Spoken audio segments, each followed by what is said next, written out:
D pharm, B pharm आणि M pharm, diploma in pharmacy, bachelor of pharmacy आणि master of pharmacy ही courses आहेत. D pharm हा 2 वर्षाचा आहे. 12वी नंतर स्वतःचं मेडिकल टाकता येते, लायसन्स मिळते आपल्याला. औषध दुकान बघितलं असेल ना सर्वांनी, किराणा दुकान टाकण्यासाठी कोणाला मेडिकल टाकता येते का? नाही टाकता येत. तर त्याच्यासाठी काय करावं लागतं? डी फार्मसी करावं लागतं. आले लक्षात? 2 वर्षाचा कोर्सेस आहे. आजूबाजूला तुमच्या भरपूर कॉलेज आहे, नांदेडला आहेत. तुम्ही त्याची जास्त माहिती घेऊ शकता किंवा मोबाईलवर तुम्ही ते जर टाकलं फार्मसी कॉलेज, काय टाकायचं? Pharmacy college, paramedical college. D pharm, B pharm हे ग्रॅज्युएशन आहे, बॅचलर ऑफ फार्मसी. तुम्हाला ड्रग इन्स्पेक्टर, फूड इन्स्पेक्टर, अन्न भेसळ अधिकाऱ्याची नोकरी लागू शकते.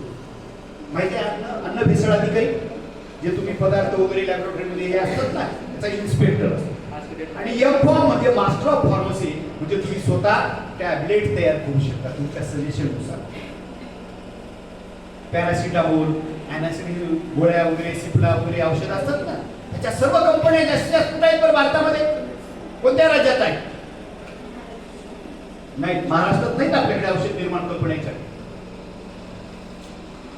तुमच्या बाजूलाच आहे Indore, Madhya Pradesh. Form, B pharm आणि एफ फॉर्म. ज्याला कोणाला हातात बॅग घेऊन मार्केटिंग करायची आहे, एम आर लोक येतात बघा. कधी डॉक्टर तुमचे नातेवाईक असेल तर गोळ्याच्या कंपनीची जाहिरात करतात. बघितलं कधी? इन पिन करून टाय वगैरे लावून हातात एक मोठी बॅग असते आणि डॉक्टर कडे गेलं की एवढं मोठं पॉकेट टाकतात, सगळ्या गोळ्या आहेत, टॅबलेट आहे, जाहिरात करतात. ते एम आर मध्ये जाहिरात करतात. एवढं तुम्हाला त्याच्यापाशी सफिशियंट आहे. त्याच्यानंतर दुसरे आणखी वैद्यकीय क्षेत्रामध्ये येते बघा, लॅबोरेटरी. रक्त, लघवी, थुंकी तपासणे. आता डॉक्टर कडे गेलं, किती दिवस झालं ताप आलाय? साहेब 2 दिवस झाले. मग रक्त चेक करावं लागते बाबा. पहिलं पण काहीच नव्हतं, इंजेक्शन देत होते. आता ट्रीटमेंट घेत असताना पहिल्यांदा तुमचं रक्त तपासलं जातं. बरोबर आहे? आमच्या काळात लॅबोरेटरीने करोडो रुपये कमवले, कारण त्या टेस्ट करावं लागत होते ना कोरोनाच्या काळात. कोविडची पॉझिटिव्ह निगेटिव्ह बघितली असेल की कसलाही सिस्टर कोणी बी शिकाऊ उमेदवारांना करोड रुपये कमवून निघाले. कोरोना कोणते दिवस येते ते सांगता येत नाही. म्हणजे आपण जर एखादा व्यवसाय निवडण्याचं स्वप्न बघत असाल तर त्याची थोडी तरी अगोदर माहिती घ्या. नाही हो, चुकून आलो तेव्हा आम्हाला सरांनी सांगितलंच नाही ह्या नोकरीमध्ये हे एवढं असते, आता काहीच जमना गेले साहेब, काय करू आता? काहीच करता येत नाही. तुम्ही तिथे गेल्याच्या नंतर बघा जायचंय तरी या पॅरामेडिकल कडे जा. लक्षात आलं तुमच्या? DMLT 1 वर्षाचा, BMLT 3 वर्षाचा आणि MMLT 2 वर्षाचा. स्वतःची लॅबोरेटरी, स्वतःची सही वगैरे मिळते तुम्हाला. सर्व मोठी लॅबोरेटरी तुम्ही कधी बघितलं असेल, खूप मोठी आपल्याला लॅबोरेटरी टाकता येते. आणि आता लॅबोरेटरीचे चांगले दिवस सांगितलेलं कळालं ना तुम्हाला? थोडीशी माहिती काय असते जास्त तुम्हाला माहिती सांगणार नाही. त्याच्यानंतर आपण याच मेडिकल मध्ये दुसरी शाखा आहे व्हेटरनरी. आता आपल्याकडे कुत्रे, मांजरे, जनावर खूप आवड असते. आता माझ्या मुलाला बघा, लहानपणापासून ते गाई, कुत्रे, मांजरे याची आवड होती.